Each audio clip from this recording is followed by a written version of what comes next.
All right, welcome to another episode of the Real Estate Chicago Style Podcast. I'm your host, Joe Smazal. I'm a broker focused on middle market apartment sales on the north side of the city, and then I'm also an owner-operator of small apartment buildings on the north side with my wife, Kate.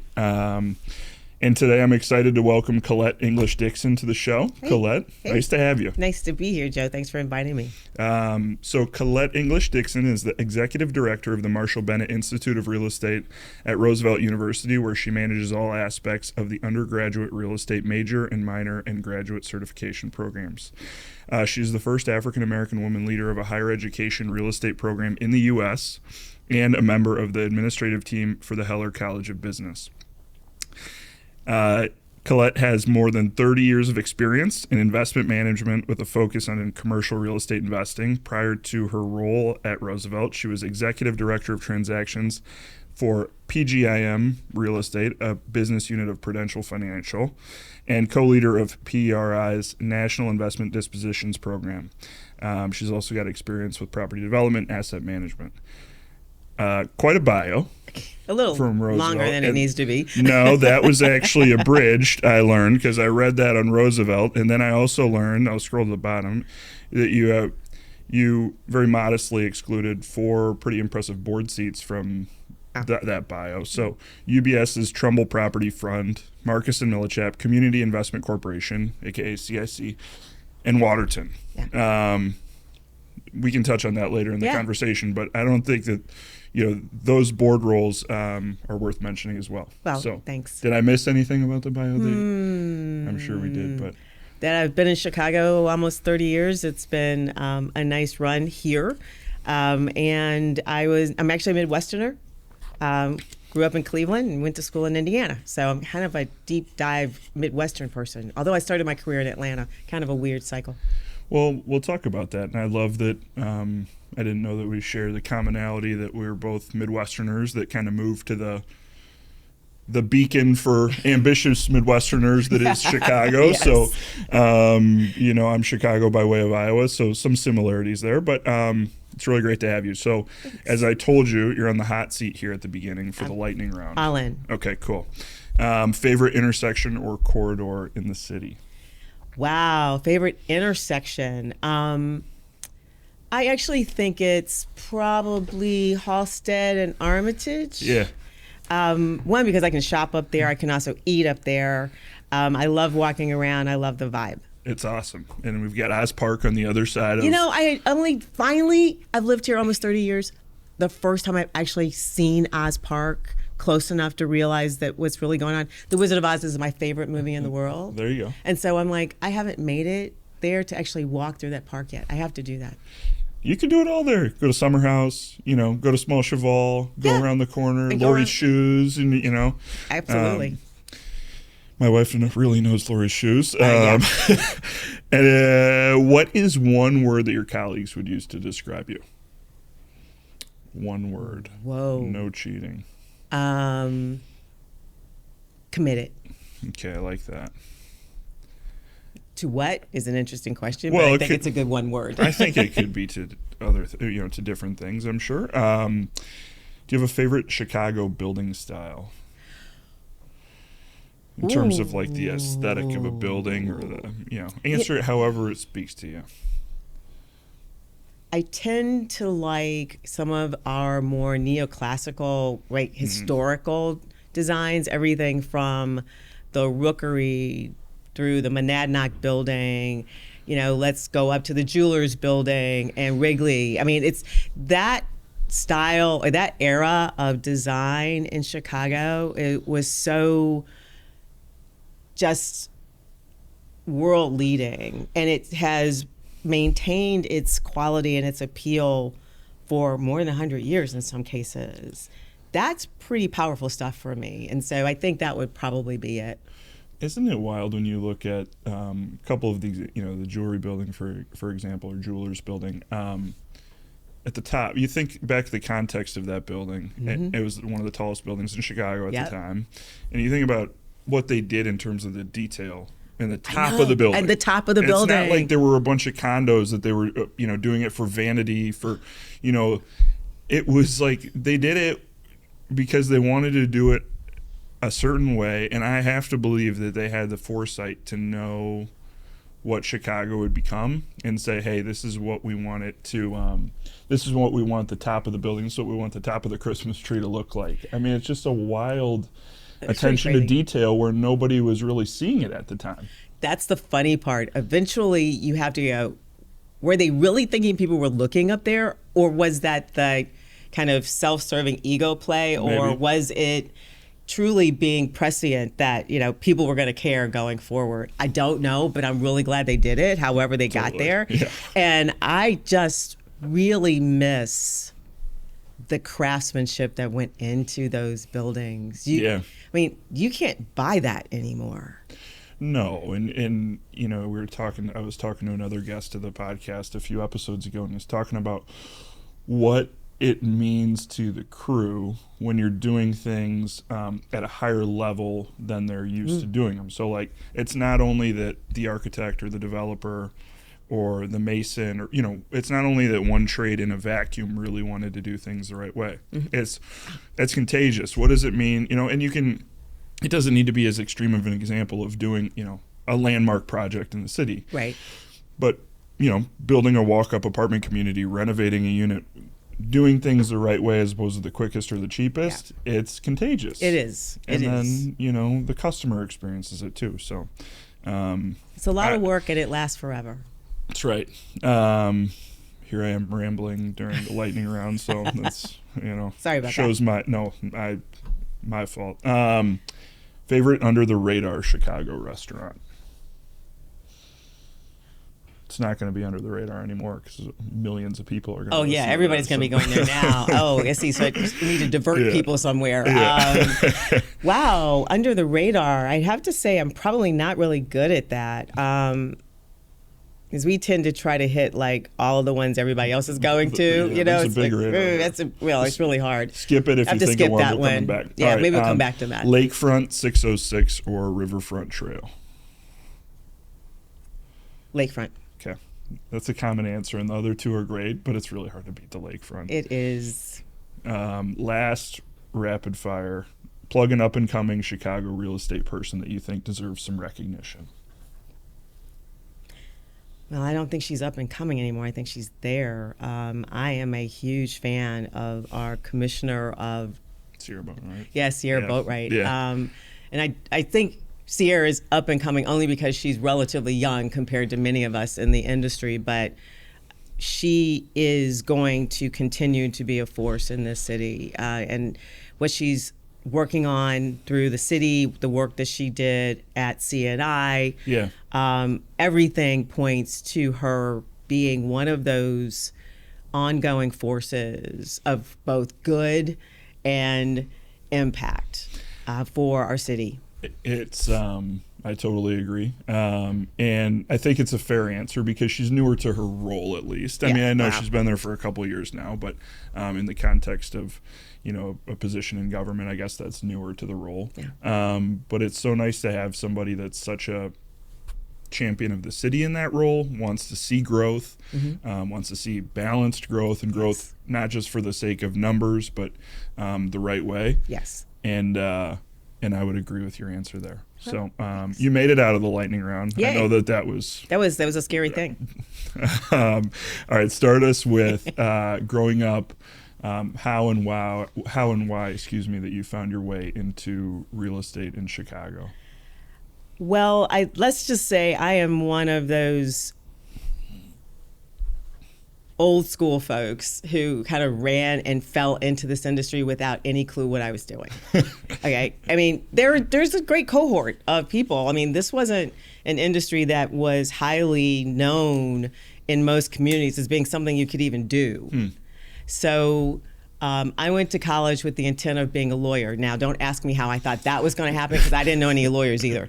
But I thought, maybe I was watching Perry Mason or something. I don't know what that was about. But I thought I was going to be a lawyer. I thought I was going to be a corporate lawyer, so I got a business degree. Okay.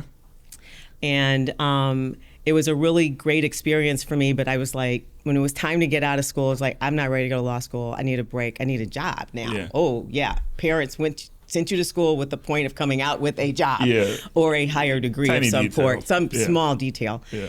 And as I was looking for a new role, looking for a role to basically carry me for a couple of years till I went to law school, I ran into the Prudential Insurance Company of America. At one of these giant, really, one of these giant, job fairs where, it used to be back in the day, you got all dressed up, you had 100 versions of your resume, you stood in line, you gave it to somebody, and you don't know if you ever hear from them again, right? Yeah. They called me back and invited me to visit the office in Minneapolis, which is very kind of the regional thing at the time. And they said, well, what do you think about maybe joining us in our real estate team? And I'm like, I don't know anything about real estate. I was a finance major. I got numbers, but I have no idea what you're talking about. Yeah. But they said, it's this part of our business. It's part of our investment strategy for our pensioners, our insured parties. And I'm like, well, it's only going to be a couple of years. It's not really a big deal. I need a job. And if they're going to offer me a job somewhere where I want to live, why not? So they offered me an opportunity to start this career path in Atlanta, which coming out of South Bend, Indiana, was a huge move up the food chain. And I went down there and had no idea what I was stepping into, but quickly realized that there was something going on in this world that 95% of the people I knew nothing about. And to realize suddenly, to wake up one day and kind of go, there actually is someone who owns all these apartment buildings or owns these office buildings or owns the shopping center, and they're making huge amounts of money doing something, and this is fascinating. Yeah. So I just got sucked into the vortex, I think was probably the answer, and realized that there was something different here that was exciting to me.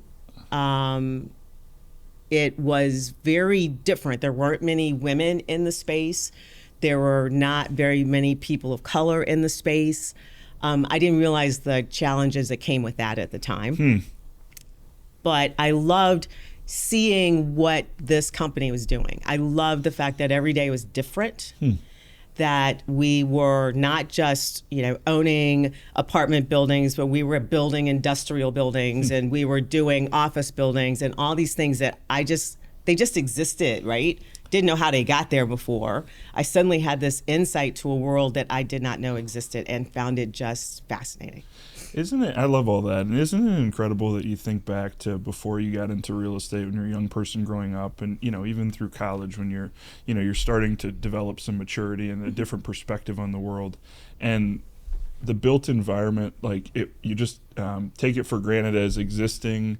And, now I can't go anywhere without, and I love it, so I'm not saying it as like a burden. That's why we're still in it, right? Right. But it's just wild that now everything I think about is how this ecosystem of a city came together, or a neighborhood or a submarket within a neighborhood. It's how the apartment component intersects with the office and the retail and how the industrial serves. It's all, it didn't get there by happenstance. It got there by somebody that had some gusto and had some capital or access to capital and know how to, and foresight to build it. Right. And you see great examples of it, and you see, lousy ones and everything in between. So it's just interesting to think about the world, before your knowledge of real estate and after. Exactly. Because it changes everything. It changed everything. It changed everything. And it was such a dynamic space once I understood what was going on and realized, and I think fortunately for me, I joined the industry at a really interesting inflection point where it was really transitioning from being very much a family-driven industry to being an institutionally capitalized growth path of the built environment in ways that this country had never seen, or the world had really never seen. And that timeline, which I definitely can't say I was smart enough to know it was going to happen, right? I just got a chance to kind of ride that timeline, and it was a fascinating ride. And it really opened my eyes to so many things. It's awesome. And so can you think back, in addition to this kind of epiphany and this entry point into real estate that, it all exists and there's a real business around it, an opportunity around it. You think of any other inflection points or mentors or anything during your developing as a highly successful business person that was really like kind of propelled you to the next level, was really one of these moments of time or people that had a really influential impact on how you got to where you are today? Well, assuming that we're saying that where I got today was actually an improvement over where I was, it's just like sometimes you well, I don't know wonder. where you were, but where you are is pretty darn good. So let's just take that for granted. Well, there was a time when I really struggled with kind of where was I going to be in this space. And I think many people kind of go through that kind of mid-career. But I've done kind of everything I'm going to do. Is there really more for me to do? Is there some change I need to make? And I began to realize that, like many of my colleagues, we had been very insular to what we were doing. Everything was focused on what was the job and what was the job we were doing on behalf of our widows and orphans, or when the company decided to go public, our shareholders, or whatever that was, and wasn't quite as engaged externally. Okay. When you work for a giant institution, you can get so consumed with what you're doing, and there's so much going on. You think the whole world revolves around you. You kind of forget that there's a whole other set of the industry. Yeah. So I had an opportunity to get really actively involved in a relatively new organization called CREW. Okay. It's called CREW Network. Yeah. Back in the day, it was called NN CREW. Commercial real estate women, and it was a new organization of women coming together to find ways to support their career aspirations and to help us be stronger compared to like the old boys network. It was our own kind of old girls network. Right. That engagement, I think, set the stage for some very interesting transitions in my career. One, I got a chance to kind of build out a network of resources and connections that could help me do everything better. It also helped me figure out a way to work on my leadership skills, which, when you're working inside an organization, you're one piece of a cog, you don't really worry about that too much. Well, and you kind of get used to doing things a certain way, probably, because that's how things go there. But exactly. And when you're in an institution, there's so much that is a certain way. Yeah, it's pretty rigid. It's right? It can be pretty defined. Having the opportunity to really engage with a broad pool of women all working toward their career paths. We didn't know where we were going. We were still a relatively new cohort of industry participants. Was a huge transition moment for me. It was a checkpoint of, wow, I can actually do some other stuff. Yeah. I have some other skills that maybe I can develop through this pathway that will help me internally with my day job.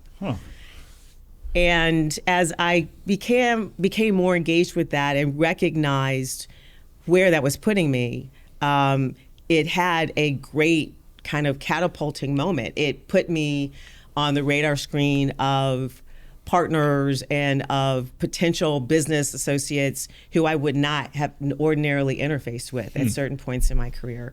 And it gave me a chance to create what I would call now a little bit of the who is Colette, and help me build that brand externally that would help really move me internally. Yeah. It was a huge change for me. You answered a question really well that I asked very rambly, so kudos for that. But I also just love that there's this, like, as well as you were doing there's this kind of realization that you can network much more broadly. You can build what you've done to kind of have a multiplying effect outside of just your role. So do you think that it was so impactful because of where you were in your career? Like, do you think that you had to have as much knowledge and success as you had by the point that you reached crew, or do you think if you would have started it earlier, it would have had this this multiplying effect, or this kind of like hockey stick type effect on your career earlier? And I'm just trying to ask from a standpoint of like somebody getting started, their level of focus on what they're doing versus, I think sometimes people go out really wide and try to be everything to everybody right away before they really have the credibility and deep knowledge in one specific area. That makes sense? It does. I think that it can, for me, because Crew was a relatively new organization at the time, it's having a huge immediate impact on my career, it wasn't going to happen. Yeah. The organization itself had to grow and mature so that it had a level of industry credibility that then helped me validate my engagement with it, that then helped me position myself with the stuff I was doing internally at Prudential to be a more substantial combination. I understand that, yeah. Today, though, and the difference a few decades will make, for young people in their careers, I strongly encourage their engagement with organizations like this early. Not a lot of them. Find ones that really resonate with you, that you really want to get engaged with, you really want to participate with your other members and all of that. It's not just about networking, it's information sharing. Yeah. It's skill development. It's an opportunity to kind of test your wings on leadership styles. It's a whole thing. I really encourage young people to do that early and then carry that with them to help them with their career. Yeah. I don't know if it's a hockey stick kind of thing, but it is definitely an engagement that helps move things along. Yeah. And I think also one thing that I've realized from similar types of industry organizations and builders groups, or even going to conferences and such, is that the people that are there, they want to build their network as well. Yes. And if they're people who are very established already, they want to help younger people. They want to be a resource. Yes. So it's this audience and some peers maybe, but then also some people that they're there to engage with other people. So there's, versus, we do a lot of cold calling and such, and like they generally don't want to engage with you. But if you're there at a conference, somebody, you can go up to somebody more confidently and get to know them and figure out either maybe you can do some business together, maybe you can learn from each other, maybe you can be a resource from each other, maybe you can make an introduction. There's always things that you can gain from those types of organizations. So. Exactly. I mean, I do think it's important for younger people to realize that senior leaders in the industry are not necessarily there to continue to build their network. We probably know just about everybody we need to know. Yeah. Don't get me wrong, you don't know everybody, but I understand the point. Yeah.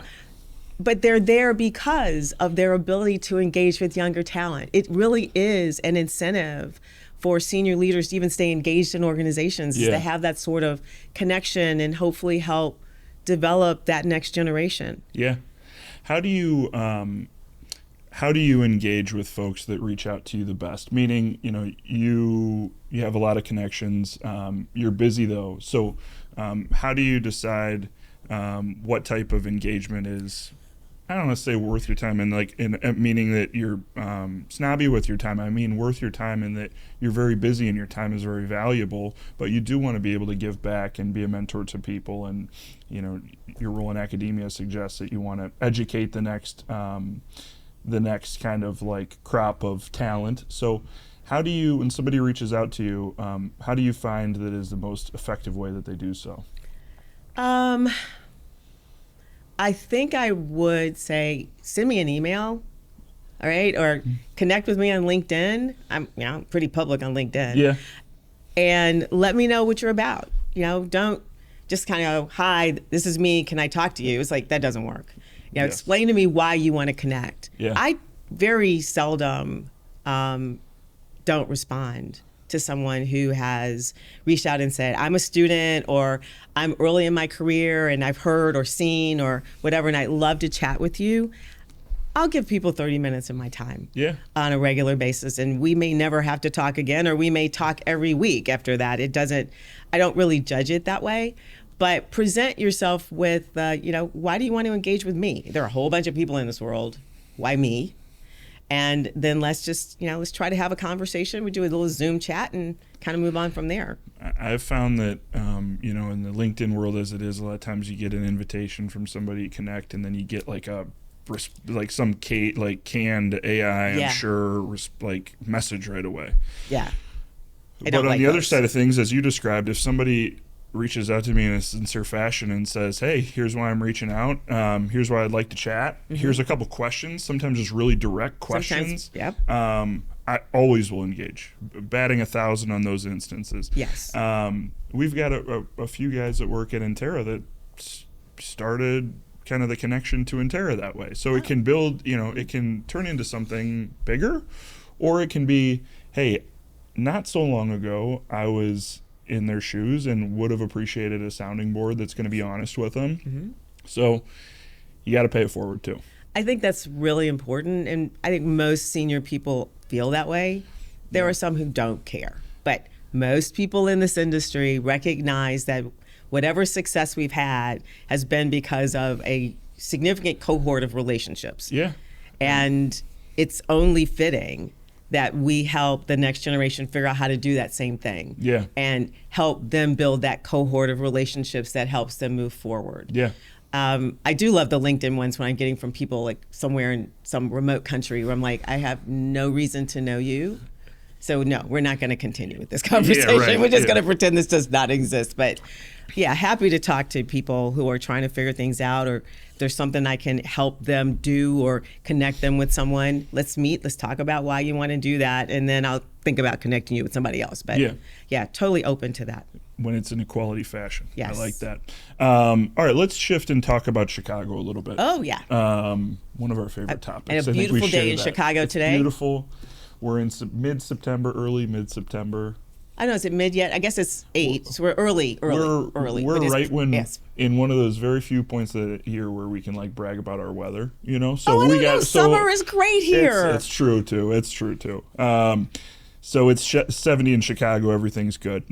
Let's talk about what you think. You see this really broad geographic. You have the seat that you sat in through your investment sales career, and your position now is very national. It's not necessarily, Chicago as a niche. So from your perspective, what's a characteristic that you think that makes Chicago unique? And you can answer it maybe both in a positive and a negative capacity compared to other major markets across the United States.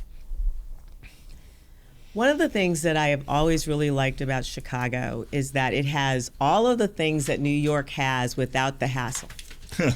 Right? So we are a complete environment. We've got the arts and culture. We've got commerce and finance. We've got manufacturing. We've got social services. We've got great health. We've like the whole package. Whole ecosystem, right? Right? Yeah. In a very manageable but dynamic package. Yeah.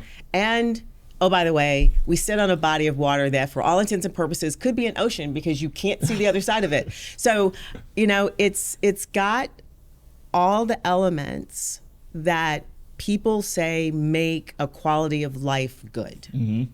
Yeah. Now, yes, we do have challenges with all of that, right? It's not all attainable for everybody. It's not affordable for many. Yeah. There is definitely the big city urban inequality that is existing around the world. But I think people in Chicago care. Agreed. And I think the fact that people can come to Chicago and go, I walk down the street and people actually say hello. Or they smile at you. Yeah. Not everybody's walking down, head down, trudging to the next thing. Yeah. That makes Chicago kind of unique. Yeah, you have a little Midwestern warmth. Absolutely. With all the big city boxes checked. All of it. Yeah. All of it. Let's talk about affordability in the city, because I know it's a subject matter that you're passionate about. I am. And, we talked a little bit about kind of the either yes in my backyard or no in my backyard kind of perspectives that tend to come, and they end up being pretty binary and pretty people are passionate about them on one end or another. So yes. How do you think about those perspectives as it relates to affordable housing needing to be a vibrant and important part of an ecosystem in a major market like Chicago? One of the things that has always surprised me around the discussion on affordable housing is the semantic problem. Many times when you talk to people about affordable housing, they instantly default to capital A, affordability. Yeah. 40% AMI, subsidized housing, LIHTC, redoing Cabrini Green. I Yeah. mean, it has a very negative connotation to most people. Affordable housing is housing that's affordable to the people who live there. Bottom line. Yeah. So we're really talking about the need to increase lowercase a affordability. And when you do that across the board, everybody benefits from it. You get very diverse communities that way. You have a place for your child who just graduated from college with a degree in English Lit, having a place they can afford to live that's a quality place to live because someone built housing that is affordable or preserved housing that is affordable. In a city like Chicago, that preservation piece can't be understated. Our neighborhoods are built on affordable housing. That's what they were. Yeah. Preserving them, helping to support reinvestment in them is, I think, a key component of how we actually address some of this. But the other part is finding ways to build housing that is both, okay, we've got people who want to spend $3,000 a month on a one-bedroom apartment. That's great. Yeah. It's nice that we have those kind of jobs in the city and that the people want to do that. But we also need to recognize that there are a whole bunch of people for whom paying more than $1,000 a month for a one-bedroom apartment is a big deal. Yeah. Well, and a big deal or just unattainable, Right. and so You can't find it. they'll move somewhere else. And They'll I think move somewhere else. one of the things that I thought about in your answer is similarly the kind of like connotation around like density and and you think about affordable housing in a neighborhood, lowercase affordable and uppercase affordable housing in a neighborhood, it's people, it's bodies, it's people that shop at the grocery stores, it's people that go to the neighborhood coffee shops and bars and restaurants and shops, and like if you want to live in an area that's not dense, then you're probably not choosing an urban community. But when we talk about the vibrancy of a neighborhood, Lincoln Park as an example, we talked about Halstead and Armitage. It's like there's been, people will scrape a 3-flat or a 4-unit building to have a side yard.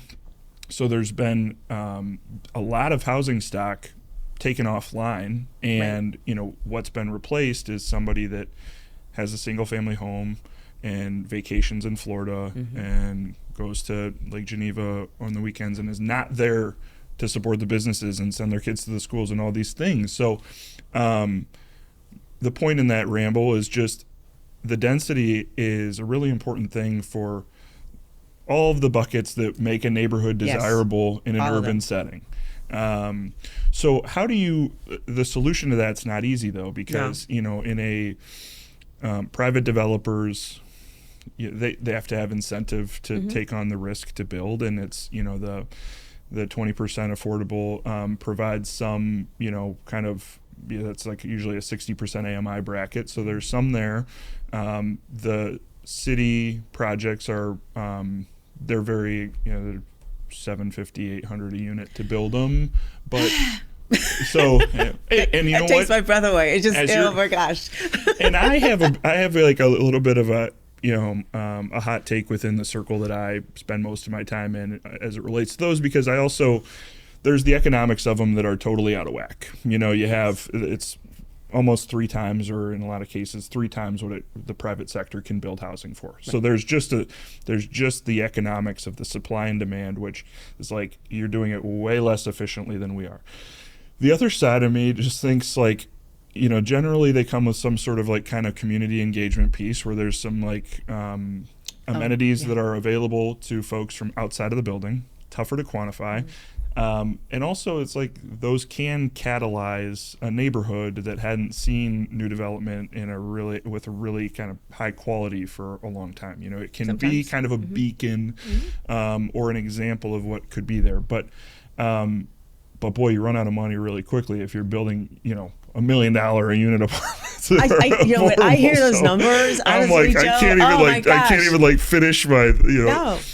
I'm trying to understand the other side, but It's crazy. Any ideas for the solution? I don't know. I mean, there are days when I read about some of these. The hardest question. Yeah, when I read about some of these projects that are costing more to build on a per unit basis than building a luxury high rise. Yeah.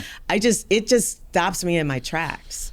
Like this cannot, this is not sustainable. That you just can't do these. These numbers make no sense. And why is it? It's because that type of financing has so many players in it, right? As Sierra often says, lasagna financing. We've got 10,000 people with a finger in the pie here, and everybody needs something. Yeah. I think the LIHTC system, as it was created, was a great idea at the time. I think the time has come to revamp what LIHTC housing credits look like and what's required to get them, so that you don't have to have $300,000 worth of fees on top of just hard construction costs. And I think it also requires a looking at a reconsidering of, what do you feel like you need to provide people who live somewhere? Do we have to have all these paternalistic services that go along with it? If we create a community, a resilient, sustainable community that has services, has retail, has education, has all of those things, you don't need to put them in your property. Yeah, yeah. Right? So it requires a different view, and it's like almost like taking the plate and crashing it, and then, as they do in Japan, use a little bit of gold and actually put it back together differently, and see how we can both incentivize developers to do this in a way where they can actually scale. Because one of the other problems is that a lot of affordable housing projects, if they're truly LIHTC funded, you can't scale that business very far. The way you get paid, the way that the process works, it isn't efficient. It's also so complex that I'm not That's saying why that people have businesses trying to understand. Right. That. I'm not saying it should be easy, but I'm saying that you should be able to, why shouldn't it be easier? Easier, right? Why shouldn't it be easier? You talk yes. about, I think about affordable housing, and I'm like a simple Midwestern guy. I'm like, well, we need to add supply then. Okay, so That's how do we add it. supply? And I think that Sierra is doing a good job getting some projects through planning and development that will move the needle. But I hope that there's something like LIHTC, I think, is a great example, and I think it needs to be more available to folks outside of just that subspecialty of LIHTC developers. Otherwise, not enough of them are going to get done to have any sort of impact. Well, interesting, if you look around the country, there are not a lot of large-scale, if any, I'm going to say a lot of, but maybe none, large-scale LIHTC developers, folks who just do that. Yeah. Because you can't really build a huge enterprise on that. And the folks who've had the longest success in building affordable housing, in addition to whatever else they do, they have something else they do. Right. It's one food group within their whole spectrum of things that they do. So they can actually probably do it more efficiently. They may be able to do it in greater scale. Yeah. I don't want to say we need to punt totally to that crowd, but I do think that the dire need for affordable housing throughout this country, and we went from it being certain cities to it being everywhere. Yeah. That means that the system needs to be restructured. Agreed. And it's also just, maybe it's a sign of where we are in the world these days, but I just also feel like it's just such a political thing. It's just like, it's such an adversarial topic that it's a shame, because it can benefit everybody in an urban community and even suburban communities, that's even right. urban, I don't even mean rural to continue communities. to say It's Chicago. everybody. It's like, it's everywhere. But that's back to the point of it's got a lot of, it's been politicized in a way that is unhealthy. Yeah. And it thrives on that semantics problem. Agreed. So if we can actually get people to see what affordability really means, it may help us offset some of the political football nature of this conversation and how we get there. Yeah. And I definitely believe supply will make a huge, huge change. But we need a heck of a lot of supply. That's right. Well, I hope somebody. I think your ideas are great, and I hope that folks just are more open-minded to the solution for it and get past whatever their initial impression is from the word. Just as an interesting, just one last thought on that, if you don't mind. And we were talking about the YIMBY-NIMBY thing. Yeah. And there was an interesting article, it might have been in Cranes the last week or so, in the discussions about who gets to determine what happens in their communities. Yeah. Right? And is it that people in a certain ward or neighborhood or whatever, they should be the ones solely to have voice about something getting built or not getting built? And in many instances, we're seeing people from outside of communities come in to influence the political process as it affects a community they don't even live in. Yeah. And I think we've got to have some concern about that. But I think we also need to think about the idea that there are people who would be really supportive of many of these projects if they did not fear being displaced because of them. True. Yeah. And there needs to be some proactive thinking about how to protect residents in communities that need new investment, be it for housing or other sorts of uses in the community, and have them not fear that letting this happen is going to result in their not being able to afford to live in their home anymore. It's right. And that's not a good thing either. Right. I mean, the typical process is, a developer will propose a project and go to the neighbor. Well, probably go to the alderman first, give him or her a sense of it, and then go to a neighborhood group. And, generally the folks at the neighborhood group are one end of the spectrum, or basically other. Just, the people who are against it and the people who are very supportive of it. It's hard to really tell what's in the middle, right? So then, but that's it's a very impactful step in the process for what gets built. And I don't like, as a resident of one neighborhood of the city, I care about what happens in the city much more broadly, and like what's happening in Logan Square or what's happening in South Shore, or what's happening, it's all still Chicago, and it's all it's intertwined. So I think it's a shame that those projects they fall in such a aldermanic kind of prerogative, and they can just say yes or no depending on what they hear from the neighborhood, because there's ripple effects far outside of that community. Yeah. So I agree, and I hope that it's affordable housing is kind of a pretty direct parallel to it, where like a developer will go into the project and the community will go into the project, and they're like butting heads about it before they stop to understand what could be the benefit of the project, or what could somebody's actual concern be. So if you just start by being a little bit more open-minded, maybe we could get to something that works for everybody quicker. Yeah, hopefully that would be the case. That's probably naive of me to think. I don't know. I mean, that is not a bad aspiration. I mean, I think that is important for communities to have a voice in what happens in their communities. Yeah. And I think that we do benefit from having a holistic view about things. Yeah. It's not just your corner, but yet I don't know that I think people who live 20 miles away should be able to come into my ward and start talking about what happens or shouldn't happen in my community. I'm not quite sure about that piece, but there's room for improvement in all of this process. And if we don't find some creative ways to break through this logjam, we're going to be in this problem forever, and it won't do anything but get worse. Yeah. I'm one of my eye on the clock. I know you have to boogie in a few, but I want to talk about DEI in real estate. I would not be doing my job as a podcast host. I'm not sure if that's my job, but I'm going to be doing my role for this second. So, as a podcast host with you without talking about it. So,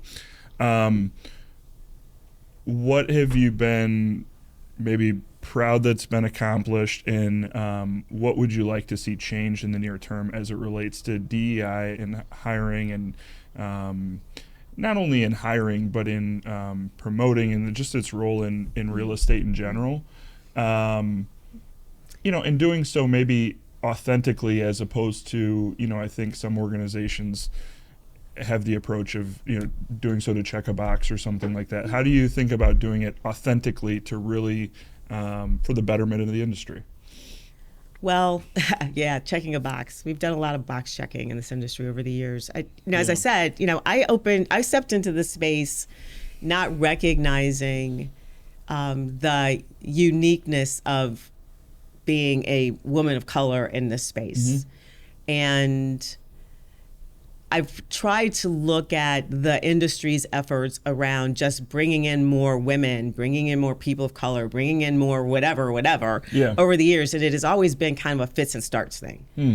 Something comes along, we got to all do this. Because of like a political initiative, or there's a push from an institutional investor that says you have to do something or whatever that is. So the industry did a really, really good job at working on its gender inequality through the late 80s, 90s. And although there's still disparity in there, there's definitely not gender parity. There was much more focus. It was really clean. There are men and there are women. So we can kind of clearly see if we have too many of one and not enough of the other. I mean, it's just, simple math.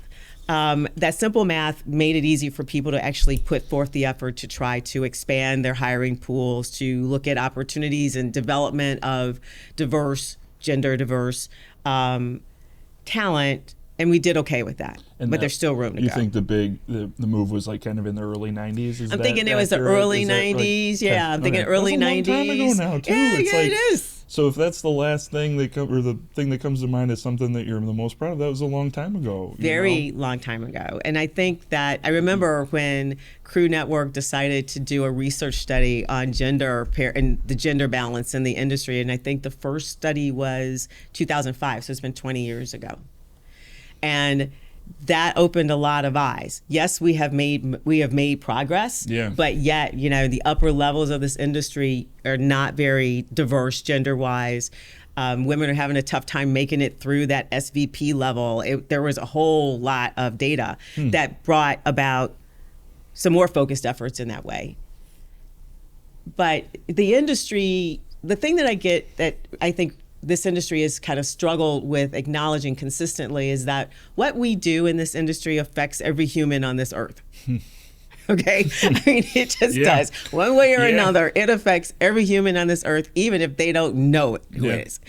And so as you're impacting this wide diversity of people, wouldn't you be better off if you had some of those thoughts in the room with you, right? Would you not make better decisions about where you're going to invest or what the dynamics are of any one community or city or whatever that is, if you had a lot of different perspectives in the room helping you understand that? It just seems logical to me. Yeah, it checks out. And then from like the institutional side of the industry, a lot of institutions raise money from public pension funds. And the people who are putting their money in those pensions are very diverse. Yeah. So you are now spending the money of a diverse community. Shouldn't you have some diverse perspective in the room for them? Yeah. That has come and gone and come and gone and come and gone. And we have made some progress in those spaces. But yet you would find if you go through industry that past the entry-level world, the disparity in representation of diverse people in leadership as you move up the food chain here tends to get very thin. Yeah.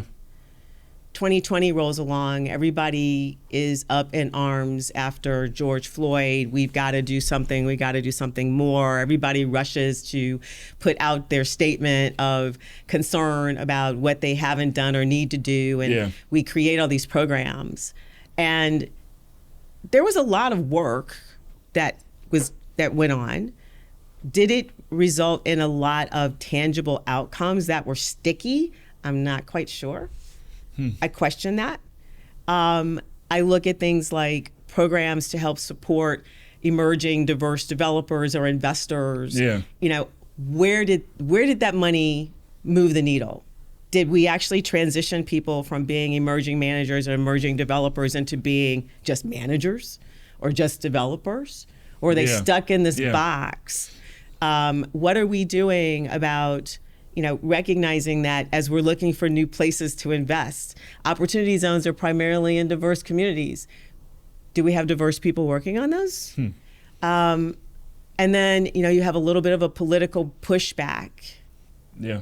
And suddenly we don't talk about that anymore. Yeah. Are we doing it? I don't know.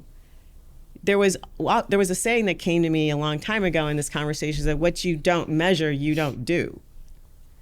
And if we wind up not talking about how important this is and what we think we should be striving to do and setting marks of what that looks like, how do we know we're doing it? Yeah. Otherwise, you're just like, I don't know what you're doing. I mean, I'm not really sure. You're doing it to appease whoever you're trying to appease in a short term. Right. Yeah. So I think this industry, because of what it is in the nature of the world, the people that it impacts, needs to be very, very aware of and spend the energy and the commitment to actually say, we need to represent the people who are giving us the money.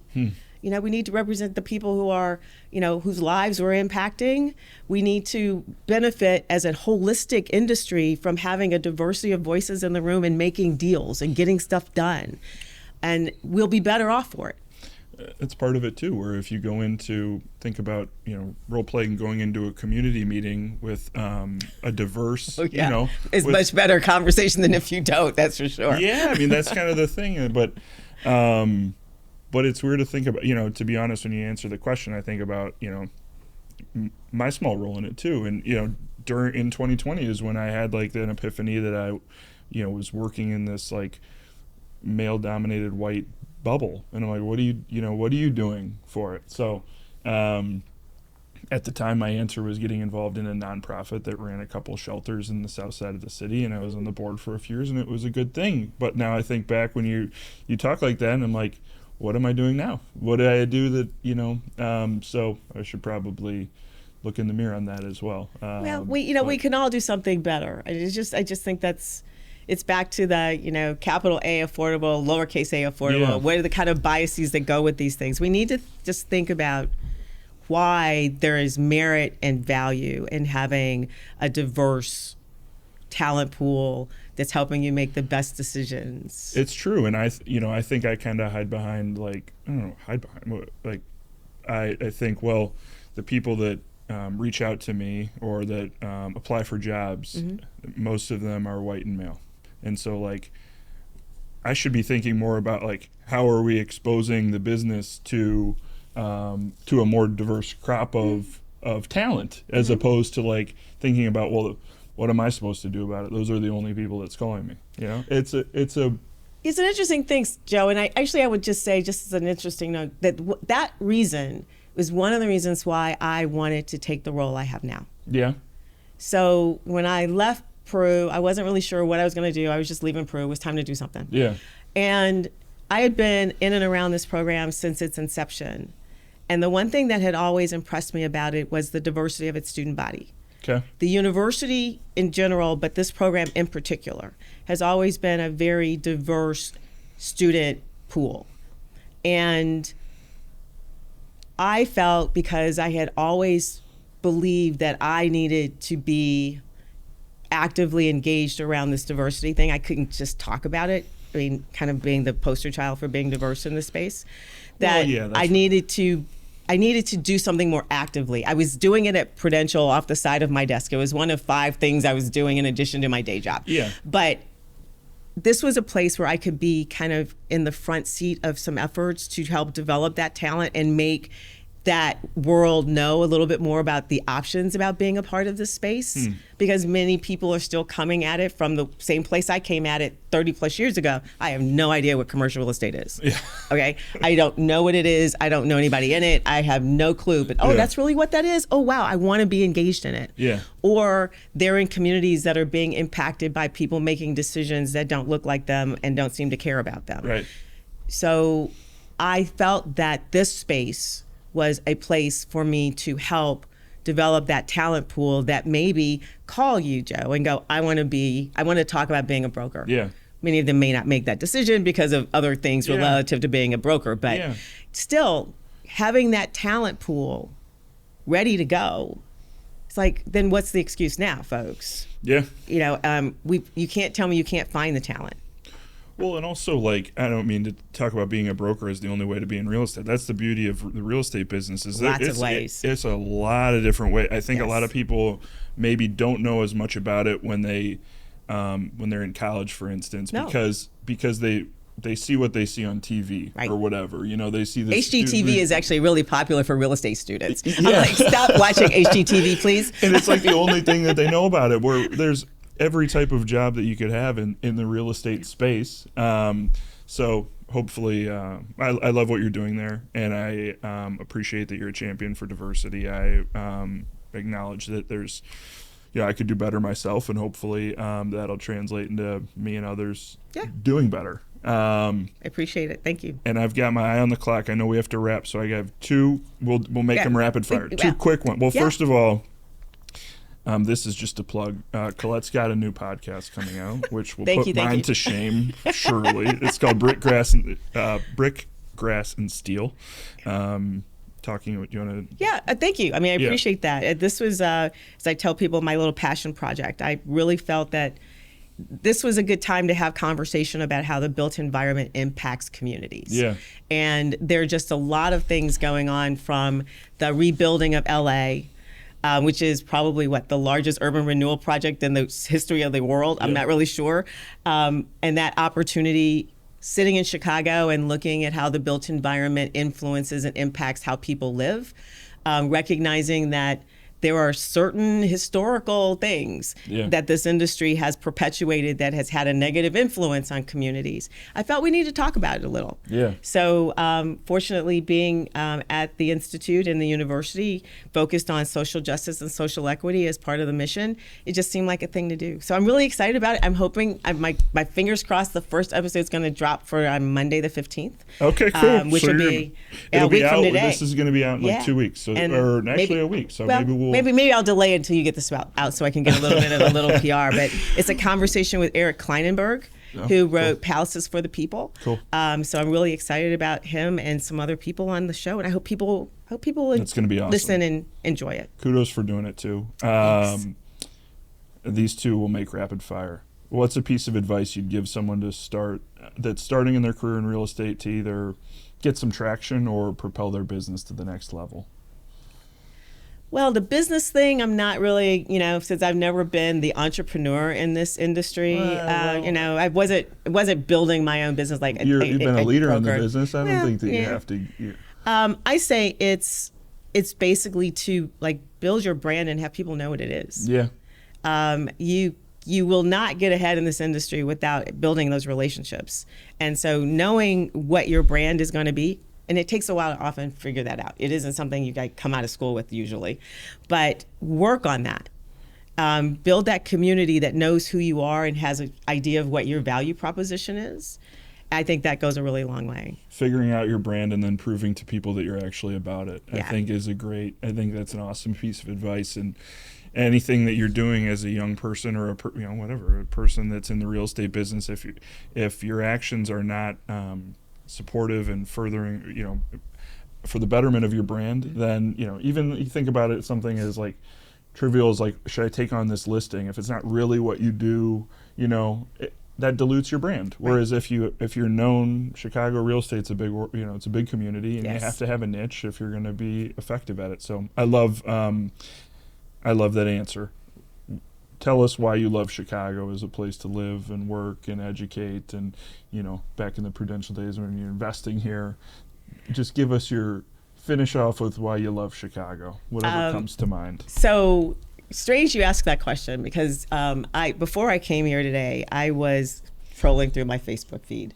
A nice way to start the morning, because news gets me depressed. So I'm with you there. There was a video that someone had posted from a sermon that was done, I think, yesterday at I think it's Trinity Church on the South Side, where the pastor had this great poem that he wrote about Chicago and why Chicago and why certain people should not spend time invading Chicago.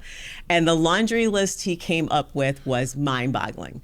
And one of the things that my husband was listening to this that caught him was a statement about if you have never driven up Lakeshore Drive at dawn and had to pull over and just admire the majesty of that sunrise, you don't know Chicago.